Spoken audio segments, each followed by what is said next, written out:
I got notification that somebody was going into a lockbox in the listing I didn't have in Long Beach. Right. And I called them up and I said, excuse me, you have my lockbox. Right. And so he actually returned my lockbox. And he had the shopper release code because it was given to him from Mike.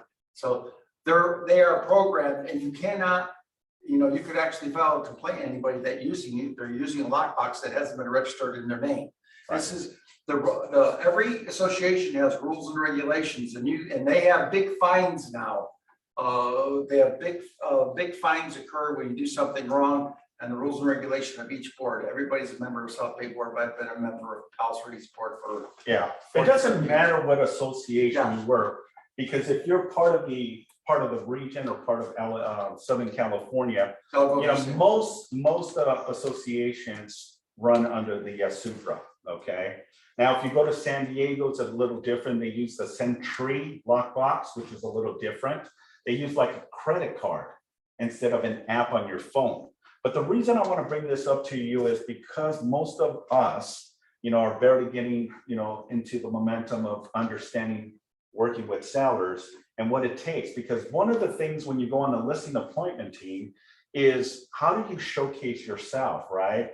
Do you have your marketing in place? Do you have your listing agreement in place? Remember, the goal is to what? Walk into that listing appointment, secure that listing, walk away with a listing agreement signed, right? Now, what is the typical time that you should be spending with a seller on a listing appointment? Any thoughts? I would say about an hour and a half. Okay.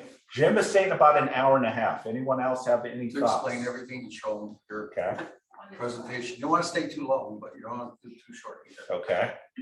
Okay, so an hour and 30 minutes. 1 to 2 hours. 1 to 2 hours. Okay. All right. Is that something that you're going to be saying when you're prospecting for a potential seller? That it's going to take me about an hour and 30 minutes? No, not really. No. I'm going to be in now in 10 minutes. Yeah. Yeah, absolutely. Remember, the goal here is to be able to get your feet in with the seller, especially if you're prospecting, picking up the phone, or if you're farming, door knocking, doing an open house, hitting your spears. The number one goal is to get the listing appointment, right? First and foremost. But in order for you to get the listing appointment intact, the way you approach it is, I'm not going to say something, well, it's going to take me about an hour or 2 hours to give you the introduction of what I'm planning to do, right? Think about it as a timeshare. Has anyone been on a timeshare, which is about 90 minutes, right? But that 90 minutes typically is about 2.5 hours, because once you're in, they lock you in, right? Well, it's the same concept with us. My approach is just as Jim is, I would love the opportunity to meet with you, if possible, tomorrow at 5 or 6. My appointment and listing time would be about 20 minutes. 20 minutes. What am I doing? Okay. What I'm saying is, I'm not going to spend that much time with you, Mr. and Mrs. Seller. I'm saying is, yeah, I'm probably going to spend about an hour in my mind. They're going to keep you there and ask you questions anyway. So exactly. They're the ones that are going to extend the time automatically. So by you telling them 20 minutes, you're going to be there for an hour and a half. But let them figure that out. But you don't go say an hour and a half, because this guy's going to say, oh, God, I got something to do. I got to watch a TV program, or something's going to happen. No, you tell them you're going to be in and out in 20 minutes. Because then you figure that's reasonable time to look at something and make a decision. And then it automatically extends, because they're going to be asking you a lot of questions. Exactly. They're going to ask a lot of questions about the lockbox. Who's going to go into there? Do they get recorded? Who's going to be entering my home when I'm not home? So you don't have to worry. These are electronic lockboxes. They're all up to date with technology. It records everybody that's in. It records the time they take the key out of the box and the time they put the key back in the box. It's all recorded.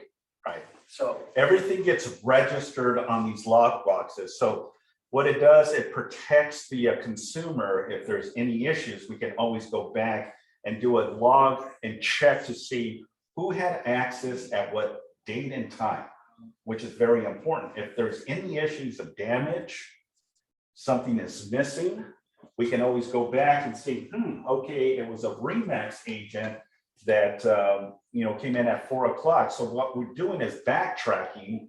We're not saying that the Remax agent was the one at fault, but what if the previous or the last person, right, went into the property, showed the property, and failed to lock the property?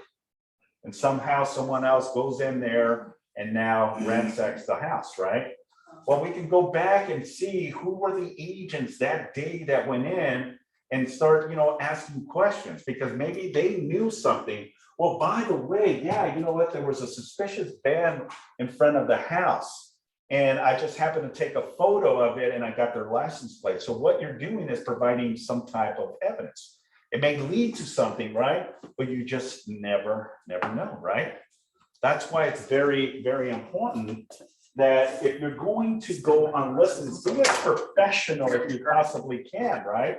And these are probably the best than the ones that you buy at Home Depot or Lowe's, because the combos that you buy, those can be easily snapped and taken away.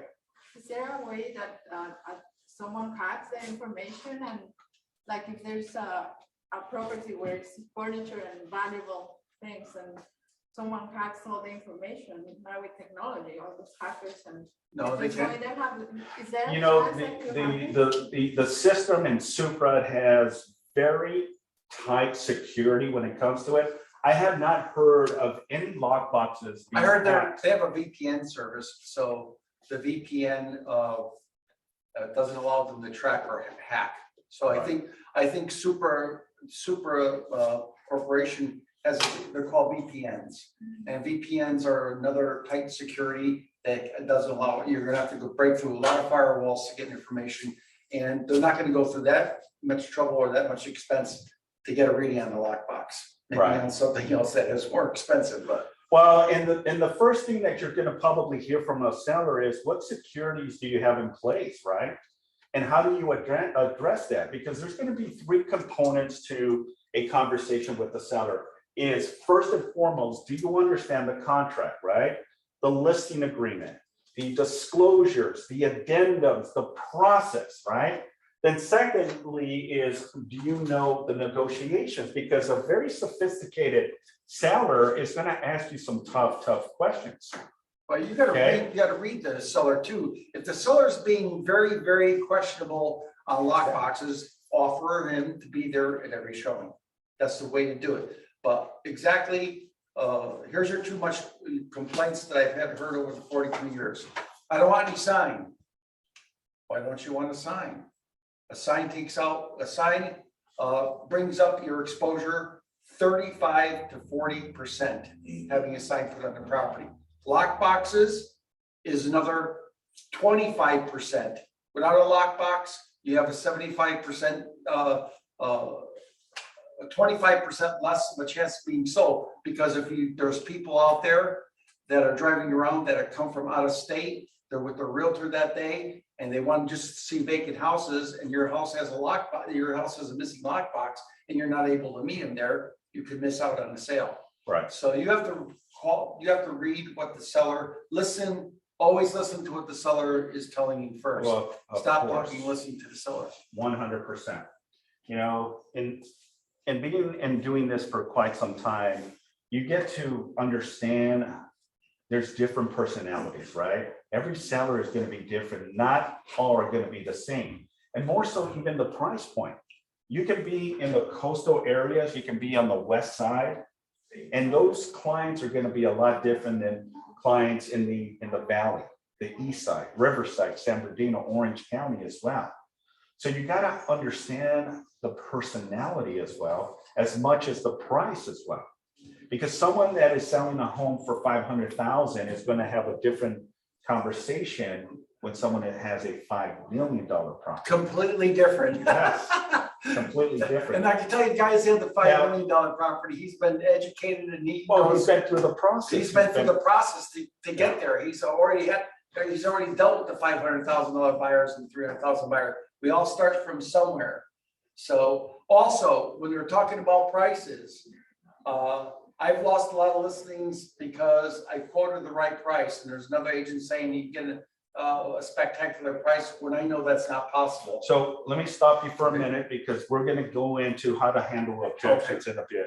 And thank you, Jen, for adding, because you do provide a lot of value, because you understand, but we're jumping the gun just a little bit, I speak okay? so fast. So, yeah, no, this is awesome.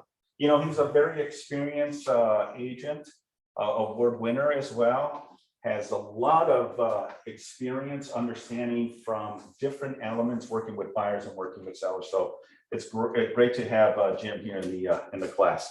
So also what I like to talk to you a little bit more is, you know, the leads and the lead conversions, okay? When working with sellers, that's the number one reason why we get into real estate, is to work eventually with sellers and not really with buyers.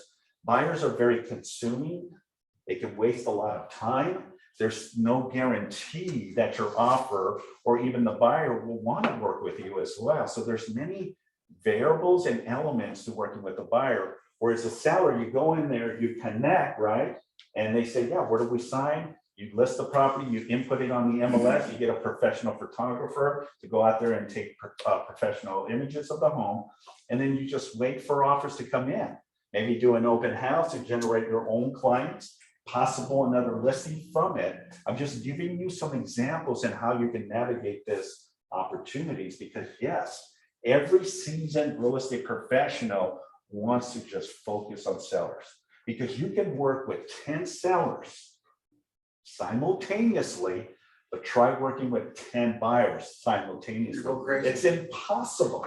You would have to leverage yourself. You cannot be in 2 to 3 places at the same time. Especially if they work Monday to Friday, the only time they have to go look at homes is on the weekends. You know what I'm saying? From every listing, you should get Yeah. at least one other listing and 2 other buyers. So you got to take advantage of these listings in your Right. open houses. So it's a golden opportunity. If you don't have any listings, or go see Simon, and we have open houses sometimes. Well, this It is, gets busy again. and this is where, you know, mentorships definitely helps for the newer agent or the agent that has not worked with the seller, you know, holding you by the hand, going through the initial process. I made okay? all my money first sitting open houses. Absolutely, me too. Me too. The buyers are Open walking in houses. to you. They're coming to you. Open houses are the best way. Also, you know, how to pre-qualify the listing, you know, is the seller very motivated, right? If you don't have a motivated seller, most likely you're not going to get the listing, right? You need to have a motivated seller. What's their motivation from 1 to 10? 10 being very motivated, right? If it's a 1 or a 5, well, they're probably somewhat motivated. They gave you the opportunity to go at least meet with them, but there is no real trigger point that is actually telling them, let's go ahead and sell my property, Just right? tell them the wife's But gonna that's- divorce them. But that's where your expertise comes in, your knowledge. What is your marketing strategy, right, Jim? Yep. What is the avenue? What are the net proceeds that the seller is going to make at the sale? But if you guide that seller from A to Z, right, they'll have a better understanding, because not all sellers sell property on a frequent basis, right? If Maybe you have a 5 marketing years, strategy down. maybe 5 years, 10 years, 15 years before they make the decision to sell. Maybe they want to sell because they want to move to a bigger home. They want to sell because the children are out, right? They want to downsize to a smaller home. And now they can downsize and drag their taxes over at least 2 times. So there's another Proposition 19, that'll be another class. But Yeah, now that's the where we older get people- title involved. The older people right now that have 2-story houses that need to buy at one level can sell their houses and drag their taxes over. Well, we don't want to confuse the. Well, that creates agents, more but, sales. you know, yeah, If they're definitely, older- if you know how to have a conversation, especially what the 55 or 65 and older, how they can take advantage of exemption from increased property taxes. But that's more of a title company's perspective that they kind of narrowed it down. What proposition is that? Proposition 60 or 65. or something like that, yeah. Cool, thank you. And then, with everything is taking the action, right? The initiative action. If you want to go after listings, you control the market. The more listings, the more people will notice, oh, I know Jim. Oh, I know Simon. Okay. We see his signs all the time. We see the open houses all the time. That's going to drive you to more opportunity. Work with more sellers, right? And when they see the sold sign, they come up and call you and they say, hey, can you sell my house? Yeah. But it's also the way you approach it, right? Just because you have a for sale sign and just coming soon, just open escrow or put a sold sign, does that mean you're going to drive more sellers to call you? Well, maybe. But what you've got to do is the legwork as well. If you're proactive and you're engaged, what you should be doing is immediately once you get the executed listing agreement in place, you should be farming that area. Knocking on doors. Yes, absolutely. Inviting the open house. Just listed. Here's my flyer. I'm going to introduce myself. I'm going to sign in with Keller. I just listed the property over on 123 ABC. It's a 3-bedroom, 2-bath, 1,500 on a 75 lot size. It's currently listed for $875. Who do you know that wants to move into the neighborhood? Wanted to leave this information. I'm going to be hosting an open house this coming weekend from 12 to 3. Love to see you or anyone you know that may be interested in moving into the neighborhood. That's it. Tell them I'm always starving. For food. For the sale. For the sale. Yeah, absolutely. Absolutely. I love it. All right, so let me get Shakita on mute. Someone has some back. Shakita, if you can do me a favor and put yourself on mute, I hear some background. Okay, sure. Sorry about that. No problem. Thank you. All right, the pre-listing, the big picture, the pre-listing packet. Does everyone mentally, physically, and emotionally prepare for the listing, right? What are you doing to prepare for this listing? You should have your pre-listing packet, your listing agreement in place, your marketing, right? Your comparable market analysis, what the marketing looks like. Now, here at Keller Williams, we have all that, but understand how you're going to approach. Now, most agents that are newer will go with the flow of what we have. The seasoned agents, okay, will do things a little different, okay? I do listing presentations whole different than what you think. But that's my perspective. That's the way I do it. And you're more comfortable feeling that way. And remember, when you're seasoned, you're automatically scripted. When you're new, you're kind of following a script. So right. When you get to be doing it, after a while, you don't have to look at it and say, hey, this is this. You can just tell them right. exactly what you have. So question. So Simon, what do you do that's different? That's a very good question. You want me to give you the magic sauce, right? There's no magic sauce. There's no magic pill, guys. There's nothing like that. My approach is just different, okay? I don't go in with all the bags and goodies. That's just the way I function. I only go with 2 things. You want to know what those 2 things are? that's me listening. CMAs. I go with the CMA, yes, sir. I go with the comparable market And your analysis. marketing program. I go with the CMA because numbers do not lie, right? If I'm going to go for a listing, I have to provide data. How did I come to this value, right? So one thing is, everyone should be getting a comparable market analysis. Right. And what does that look like? Well, you should be looking at the properties that are active on the market, under contract, pending, and sold in the last 90 days.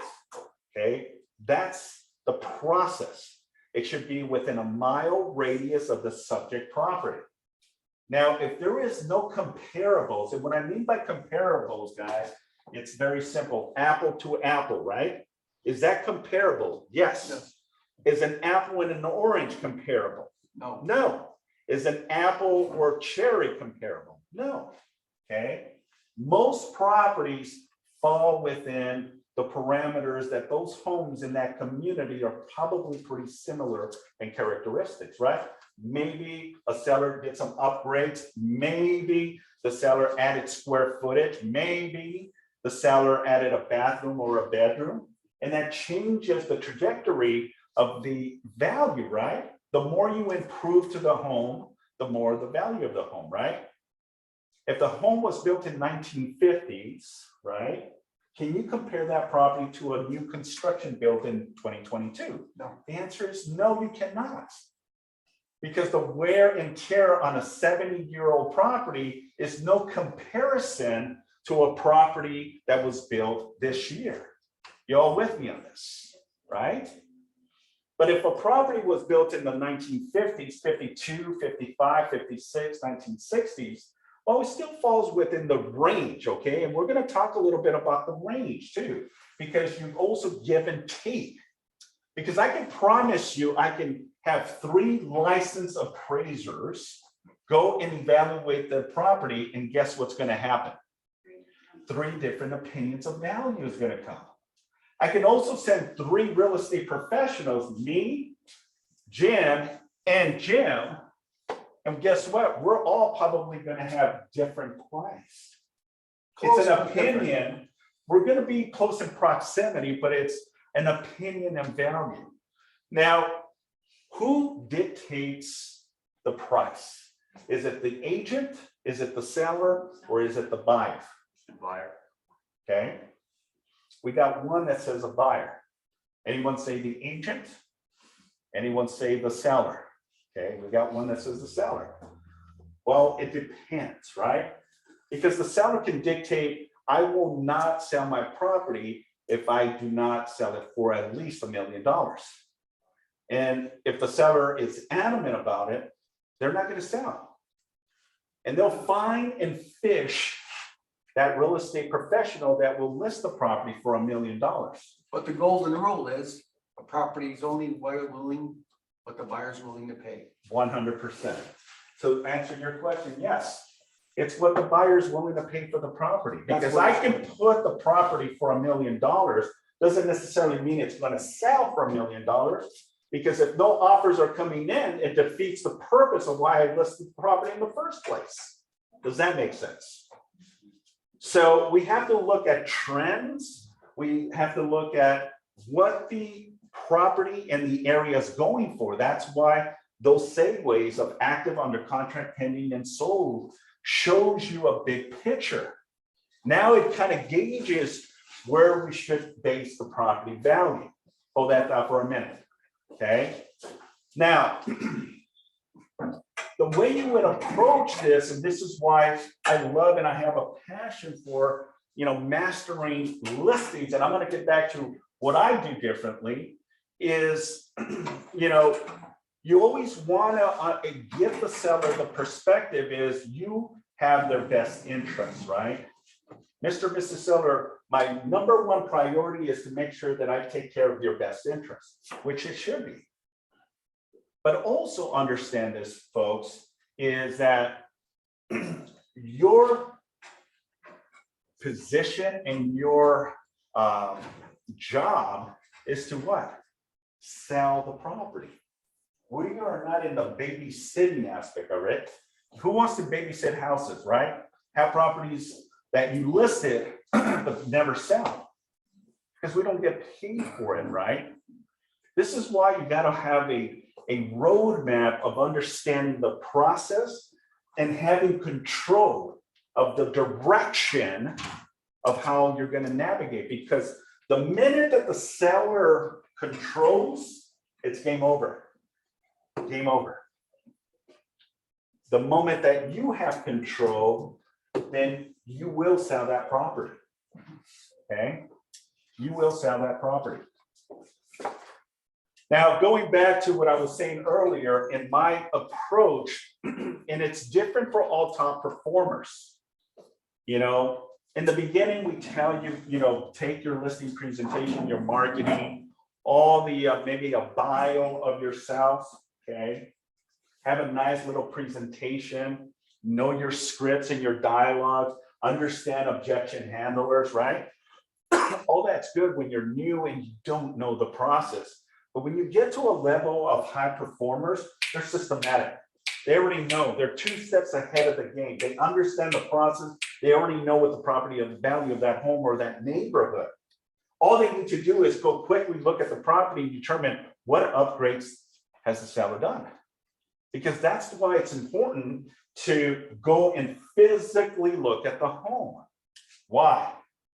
Because we want to see what amenities, what upgrades that we don't know over the phone. We don't know over data, right?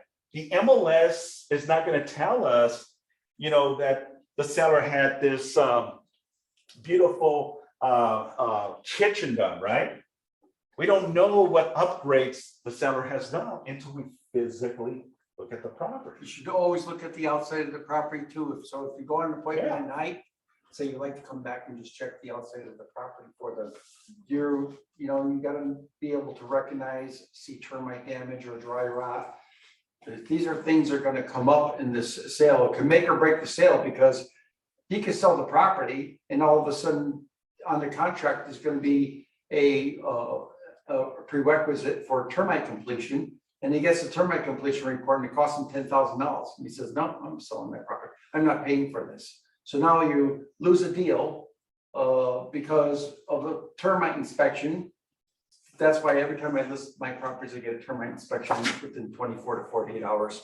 So that seller knows what he's faced with in case we do run into the termite. If he says, I don't want to pay any termite fees, then I put that in the listing because usually people are not including the termite report on the contract anymore. Because once it's on the contract, the lender wants to see a completion report. They usually put it in their request for repairs. Yeah.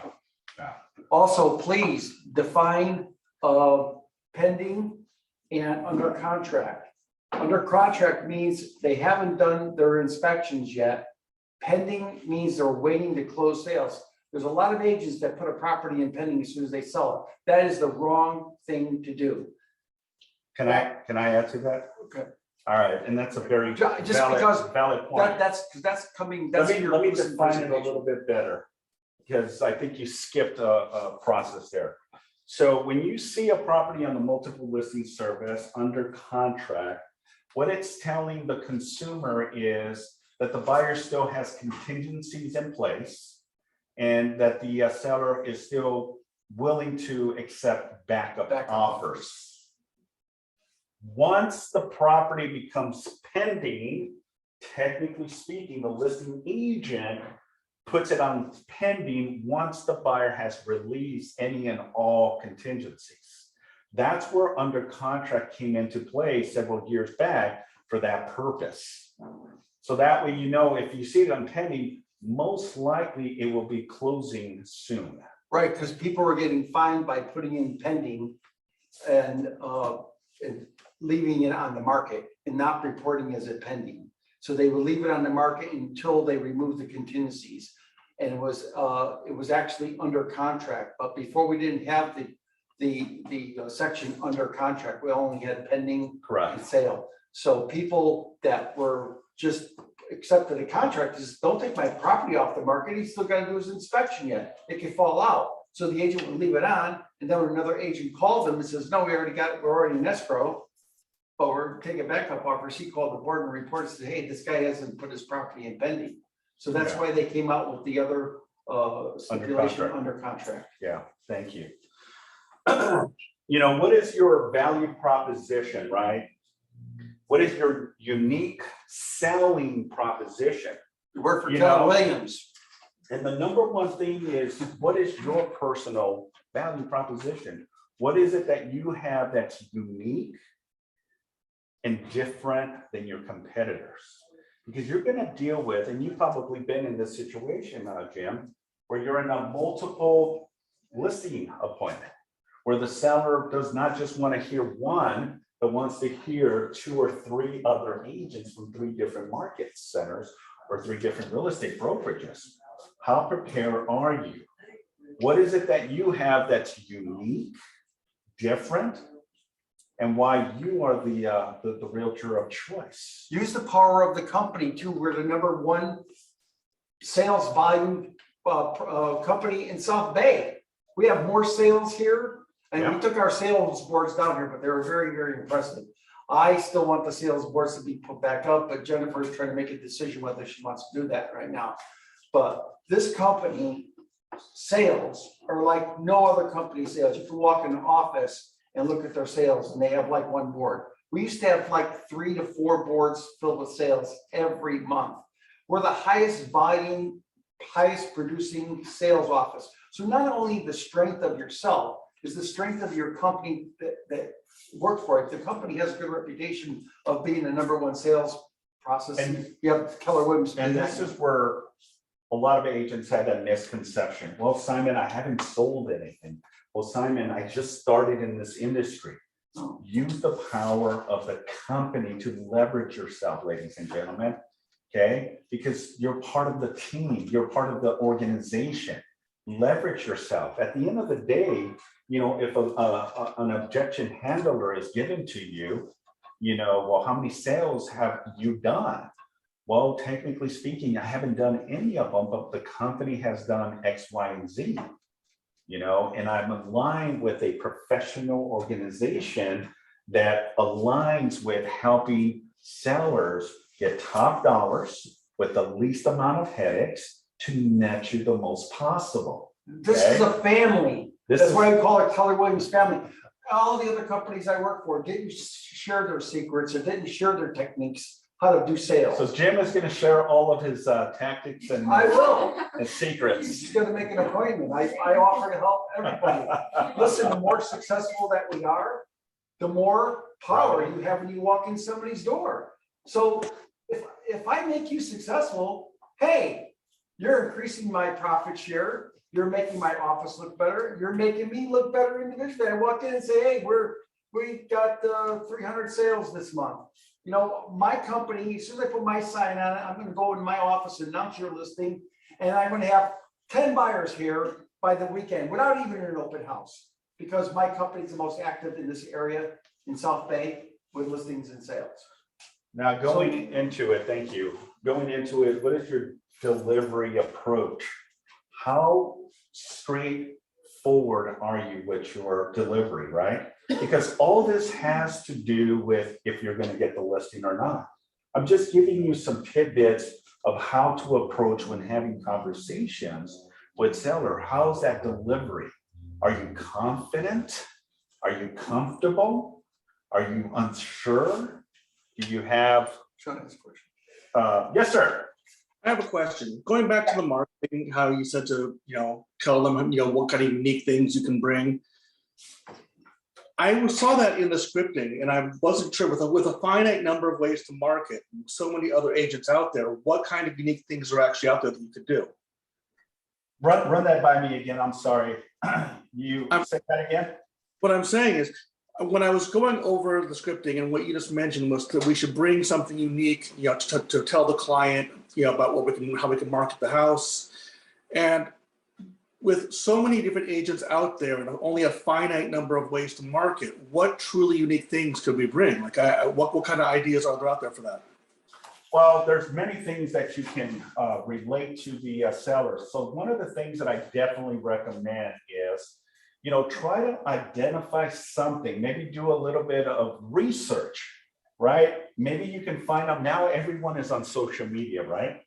Maybe you can do a little bit of research and find something that you can relate, or maybe you can start as a conversational piece.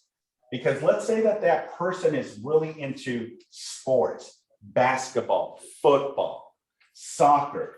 Maybe they have a specific hobby. Maybe it's a job. You know how many times agents have been able to connect because they have some type of relationship with the job that they do. Listen to that seller. Yeah. He's gonna tell you what he wants. Yeah. Trust me when I tell you, when he's gonna get in there, you're gonna wanna talk more than he is, but if you give him a chance and listen to what they're saying, then you'll know how to start your conversation or what they want. They're gonna tell you what they wanna hear. Really, you need this real estate game is about listening to people and learning how to read people. Right. Get a couple of books and learn how to read people. And once you do that, you'll know what somebody wants to hear from you or expected of you. And that way you could fine tune your presentation yourself. And then you look at all your presentations, and after a while, one just comes naturally to you. And you'll just do it like Simon says, he only brings a couple of things with him because that's all he needs. Everything is up here. Correct. But we're talking about new agents. We're trying to train you how to establish the mindset first, how to build everything up here in your head so you remember it and repeat yourself. So Well, remember, at the end of the day, thank you, Jim, is, high level skill sets, right? We can tell you everything, but what is it that resonates? What is it that you can pick, utilize it and run at 100 miles per hour, right? Because everyone has their own unique way and their own approach. My way is different than Jim's. Jim's way is going to be different than any of you on the call, like Hope as an example, right? Whatever that comfort level and what resonates with you is what adapts, and ultimately you go with that. What is the uniqueness is it depends on the circumstances, right? What I do is I do a little bit of research. If I know the sellers, I'm going to start researching and maybe see what they have on social media, Facebook, Instagram, and maybe they just had a newborn baby. Maybe, their daughter or son got married, and then I can use that. Remember, it's about breaking the ice because this is a relationship-based business. How do I build that relationship and ultimately finish it to the finish line is knowing how to connect at a high level, creating those clients for life, right? Because you want these clients to be your repeated clients in the future that are going to refer you more clients as well. you walk in a house and they have two small kids, you ask them, hey, what time do your kids take a nap? I'll do no showings from 4 to 6. They're gonna say that, wow, this guy thought of everything. He saw my kids. So the first thing when you see kids is, are they taking naps? When's it a good time to show it? Because that wife is going crazy with that 2 and 4-year-old, driving them nuts all day. Unless she wants to put them down for an hour. She doesn't want them to be waking up. That's her time. Well, and look at it this way too. What if you have clients that are doctors, nurses, firefighters, police officers, people that work graveyard shifts and you got to be able to adapt and mold to that and be a good listener. Because at the end of the day, you don't want to lose the listing because you did not listen to your client's needs and wants.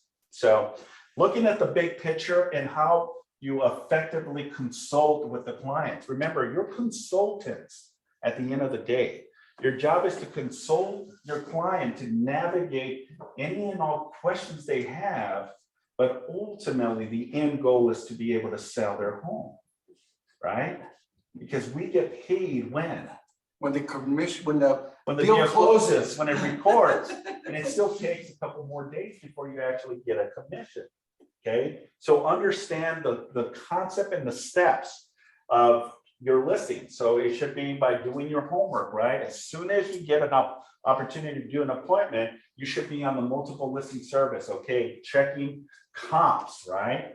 Doing all the research, the comps on the CRMLS, the multiple listing service, and also the tax as well, off-market transactions, because there's a lot of real estate deals that close with the never hitting the MLS. So you want to also cultivate those as well. You go to Realist through the MLS to see off-market deals as well. Those are the stuff that closes in the county recorder that never hits the MLS, because you're trying to compare, what am I missing? What's something that I don't see that I can use that as a potential value point in order for me to list the property, right? And all properties should be listed at or just below market value, okay? And if you don't know and you're still struggling with the value, bring it to our attention. You know how many times I've had emails, Simon, can I get a second opinion, your thoughts? Can you give me your perspective, your opinion on value? I'll run some comps for you as well. My job is to support you as well. They don't do that in any other company. Yeah. So think about it as a resource as well, ladies and gentlemen, okay? We're here to help you. And then we have appraisers too that I have connections with. If we need to go in that direction, by all means, we'll get a licensed professional to give us their opinion of value. Remember, It's an opinion of value, doesn't mean it's set in stone. At the end, as I said earlier, it's what the buyer's willing to pay for the property, right? Yeah, kudos to the agents that list the property accordingly to the market and get multiple offers that raises that price, where now the seller has control to release certain contingencies, okay? But it's good stuff. Now, once you get the listing, right, congratulations, you got the listing. Now you go to work, right? First and foremost, before you even service the seller, you're unemployed, right? How do we get you employed? It's a charisma, it's your approach, it's eye contact, it's smile, it's a firm shake, but more so is being on time. If you know you have a listing appointment that is scheduled at 3 p.m., make sure you're 15 minutes prior to your appointment. All the time. Okay? Do not, and I repeat, do not be late. That does not show well. That already shows some doubt to your clients. Be on time. Does that mean be there door knocking the seller 30 minutes prior? No. Okay? Respect the time. So if it's at 3 p.m., 15 minutes, 30 minutes, prepare, mentally prepare. What are you going to do? What are you going to say? And how are you going to cultivate that opportunity so you walk away with the listing in place? Or at least with the yes, we're going to list with you. And you never know, there might be traffic. Don't be late and just say, yeah, I was in the traffic jam, because That's a poor excuse. people think that's a poor excuse. That's Yeah. why I always get there 15 minutes at a time. I'll text them, I'm outside, would you like to come in? I can do some work in my car, wait for you if you're ready. And I usually say, no, just come in, or, and then they're impressed that you're there early. Yeah. Everybody hates somebody that's late. Yeah, put yourself, if you were the seller in this case, right? If you were the seller, would you want someone being late, especially if you have a family, you have small children, or gosh, maybe you're going, have another appointment that because the agent was late, now it throws you off and you just don't. I get there 30 minutes to 15 to 30 minutes before I work on my phone while I'm sometimes can't find a parking space too, or. There's so many things that can happen. It's like being late for an interview. Exactly. Remember, it is. You are late Remember, for an interview. this is your and audition. interview, you are- This is not your interview, Yeah. this is your audition. That's what I'm Because saying. they're It's, going to pick you based on your appearance, based on your professionalism. knowledge, and based on what you can do for them. Remember I told you about knocking on doors? Yes. I got into 98% of the doors I knocked onto, because the other 2% were at home. And I did it in front of 5 of my team, and they couldn't figure out. They asked me, how did you get in? I said, well, I didn't ask the people for something. I asked them what I could do to help them, Right, not to get the listing from them. right. Okay. And that's a very good point. Remember, it's not about you. Not about you. It's always about your client. Now, all your designations, your years of experience, doing so many closing, the seller doesn't care at the end of the day. Cares about customer service. The seller cares about how you make them feel and can you sell their home? And yeah, customer service is very, very important as well. I think about like high performers like Ella Damon, Gary Nix, Jim, that do this at a high level. They understand the practical and the most efficient way to get more and more sales. Because the more you do, the better you get at it, right? And then you create your own flavor and your own style. And that's what we're trying to get is what it works for you. What works for you, okay? Any questions so far? When you make them feel special, they're never gonna call anybody else. They're gonna want you. If you totally show them that this is what I do, and if you offer them everything you could possibly do for them, they're never gonna have to call anybody else. I'll recommend you to somebody. Well, look at it from this avenue, think about like a Walmart to a Nordstrom's, right? Or a Saks Fifth Avenue, right? A retail store. What does that look like? Or even like a hotel, your 5-star hotel to your 3-star hotel. How does that look like? What do you want people to? If it's gonna see cost you from the same, Yeah. it's costing you the same money, right? You go to the 5-star or 3-star, so be a 5-star. Yeah, I mean, how important is that, right? think about yourself, right? Think of yourself as you being the consumer and someone going there on a listing appointment and they want it. How confident are they? What is their skill set, right? What avenue are they going to approach to get you the most possible? How do they handle disputes? How do they handle negotiations? All these comes into play, folks. So understand all those elements as well. The level of service, looking at the marketing and the big picture, you know, and then again, going back to what I said earlier, taking action. Everything that we do is about taking action. Controlling, once you're in escrow, right? Now you got the listing, congratulations, you marketed, congratulations, you're getting multiple offers. Fantastic, now you're presenting the offer to the seller. Now the seller is picking and choosing what they want. Your job is to consult them, right? You know, consulting them on 3 factors, right? Terms, price, and conditions. Okay, terms, price, and conditions. What is the price? What are the terms that the buyer is asking? And what are those conditions? And knowing how to converse that to your seller, because the seller is going to ask you what's your take on it. Okay, do you have a summary of the bullet points? Because just because it's a cash offer, does that mean it's the best offer? I don't know. Not all the time. Okay. It's all I don't about know. terms. But what if this cash offer is willing to close in 15 days, where a conventional, right, is 45 days? And the seller needs a fast sale because they want to go to the Bahamas and retire. And they're not worried about the price, they just want to get a fast sale. So there's many variables that ultimately your job when consulting the sellers is to be a good listener, right? When you become a good listener, write notations, you know, take a journal, take a book, and as you're there consulting, just like no difference than an attorney, as you start writing away, because you're not going to remember everything that you talked about. But when you go back and open up the book and say, yeah, well, this is what we talked about. This is what the seller wants. These are their needs. This is the reason they're selling, okay?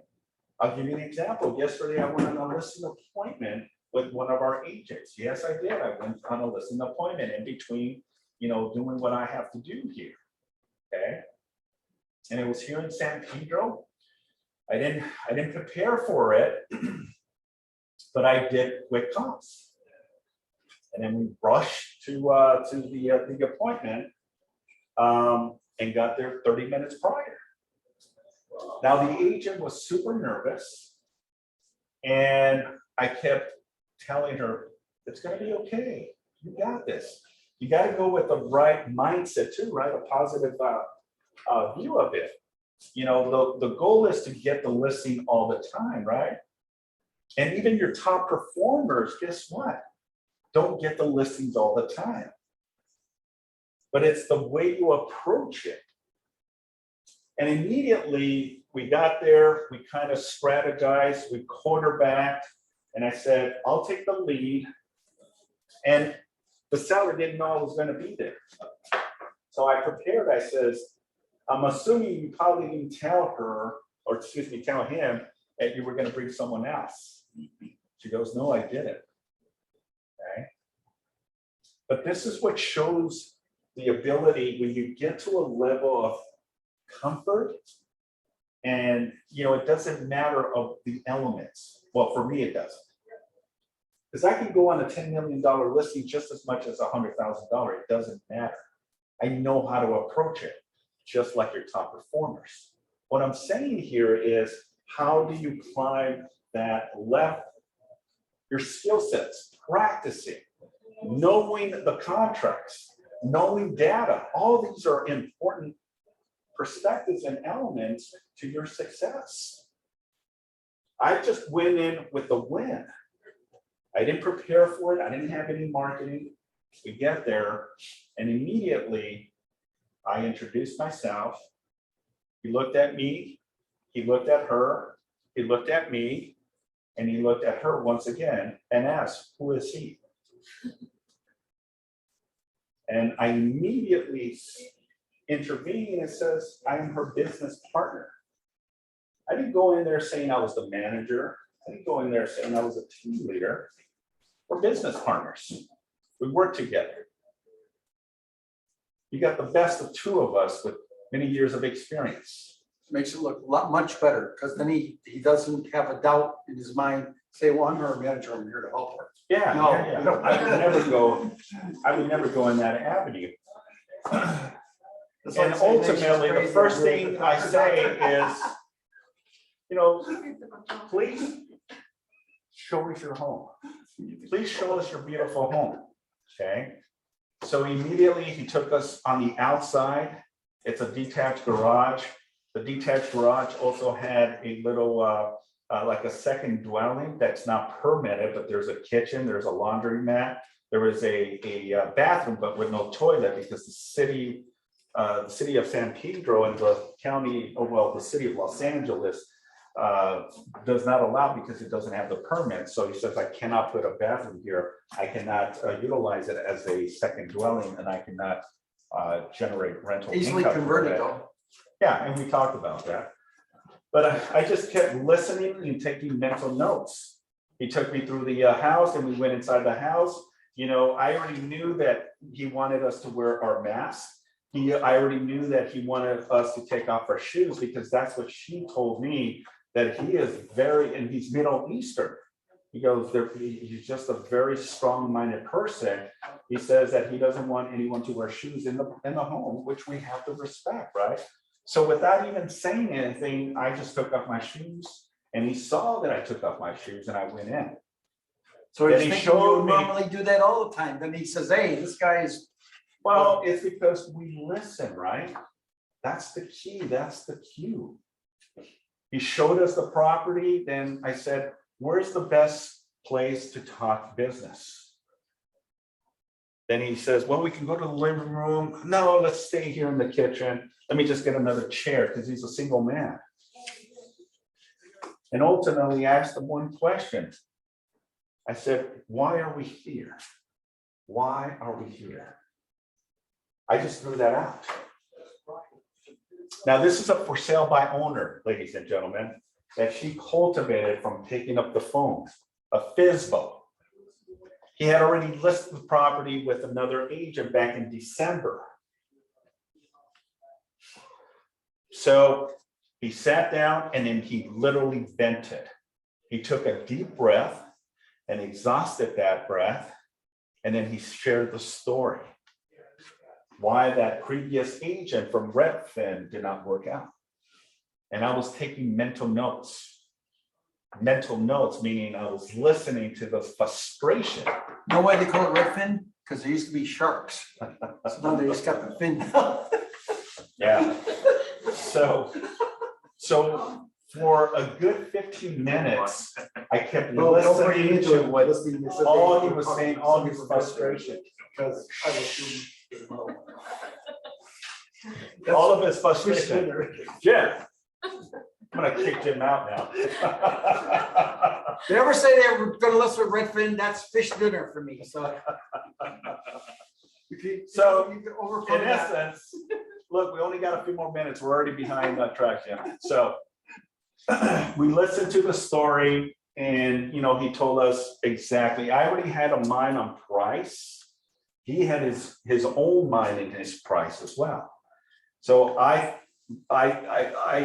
my opinion of value was a little less than what the opinion of value he had. He goes, I want you, and this is what resonated with me and the agent that went with me yesterday, is, Simon, I want you to believe in this price. And he kept throwing that at me. Simon, I want you to believe in this price.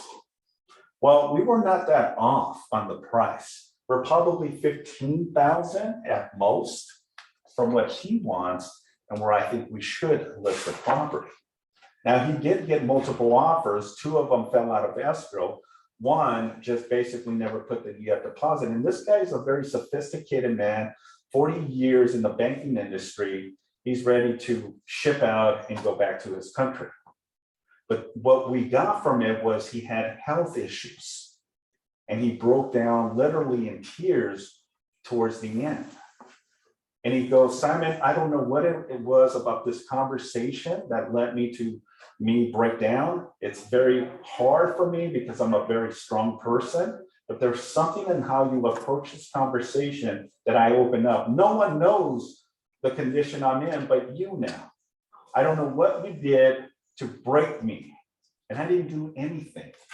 I was concise. I was straightforward. I didn't sugarcoat anything. And I showed them data. I didn't have any listing presentation, none of that. But I was a good listener and I respected the man. I kept saying to him, no problem, sir. Yes, sir. I understand. Our number one goal is to achieve your needs and wants at the end of the day. And I also was very transparent with it is, you know, coming in this conversation, I go, 3 things can happen. You list with me, you don't list with me, or we don't take the listing. And all of those 3 things are perfectly fine with me. What am I doing? What am I showcasing? Then it doesn't matter if I go with a listing or not. I do want the listing, right? And she was like, you know, because we had a conversation when we were coming back to the office, you know, that was interesting that you said that, Simon. I've never heard that approach. I heard that many, many years ago from Mike Ferry. That's a Mike Ferry script. And it just came to me. You'll either give me the listing, you won't give me the listing, or, you know, I choose not to take the listing because I'm not going to waste your time or our time either. Does that make sense? So we don't sound needy or You don't sound desperate. desperate, right? You don't sound desperate, right? Yeah, you're desperate inside. Yeah, I need to get this listing. I want the sale, but you don't want to show that to the consumer. I bring the gap, Okay. tripping off it and say, look, the red thing guy. Okay, you don't show it. You want it, absolutely, and you bend backwards to do whatever it takes, right? That's ethical. But at the end of the day, I'm okay not taking the listing either. If we don't see eye to eye, I am not going to take a listing if it doesn't make any sense, because why would I take a listing that it's not going to sell? My job is to sell your home, not to babysit the home. Now, anyone and everyone can tell me different. They can say, well, Simon, you know, I can get potential leads from it. Yeah, you could. You can get another possible listing from it. You can get buyers from it. Yeah.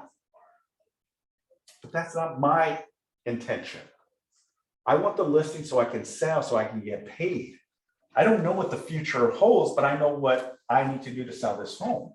Does that make sense? Okay. So I want you to go in there with the practical and anchoring that position that you will walk away with the listing. And I was okay, you know, with or without it, even though this was not even my listing.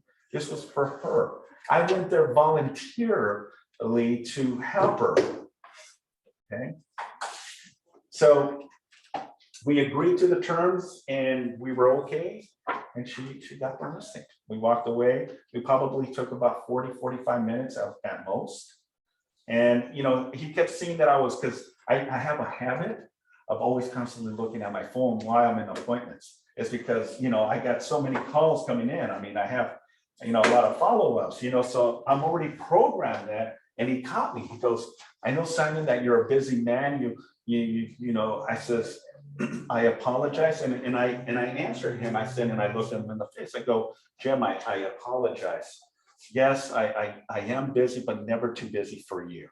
It's just a habit. And be honest and transparent with it, because that is a habit. I'm constantly, when I'm talking to Jim talks all the time and he doesn't stop, but I'm also like, okay, who do I need to call? Who do I need to talk to? That's why he has a cell phone. Or he never has time for his. But that's just the way I function, okay? Whatever works. And if you do catch yourself doing that, you know, respectfully just engage in the conversation and say, I apologize, and no intent am I disrespecting you. And I would be honest and say that, because I do that. But I'm also, I told him I listened to what you were saying too as well. But I also do have a habit of doing that. And he goes, but he said it in a nice way. I know you're a busy man. instead of saying, well, is that more important to me? I mean, there's many ways and many variables that this conversation. That's what he's actually saying to you. Say, Probably. but with his experience, the guy was polite enough to rephrase it in a different way. Yep. It's, it's all about the approach, Yep, exactly. So remember, what is the ultimate goal is to have clients for life, right? Having these clients send you more business your way. And these are future clients as well. 3 to 5 years is the typical sales cycle where they decide to sell, upgrade or downgrade. Maybe they have small children, now they need to upgrade. Maybe the children have careers and now you're helping their children. That's where the top producers, get a lot of their businesses through referrals. Through referrals, guys. Yeah. So you got to look at from that perspective.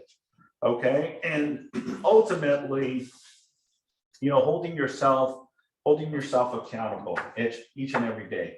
I can only preach this to you. I can only lecture you, but at the end of the day, it's your job, your responsibility to take the necessary action. Okay. I can't force you to go out there and do the necessary activities, but the ones that are doing it, the doers, are seeing the results. Okay. Don't start complaining if you're not seeing the return on your investment. Are you doing the necessary activities to generate enough business? If the answer is yes, you will, and I promise you, you will see results from it. Okay? Question. Yes, sir. On this comms, do you actually train the comms, or do you just show them? I took my laptop. Oh, okay. I took my laptop and then he said, can you email me that? I didn't have his email, so he took a picture. He took a picture of my business card because I didn't have a business card, but I saved it. And then at the end, he actually thanked me.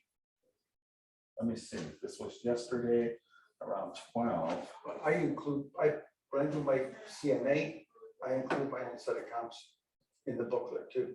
So, Okay. because if they ask me for it, I can say it's all in your book. So, I mean, he didn't have it because he did it really quick. Here's the seller's text message. He says, thank you for your time and your presentation.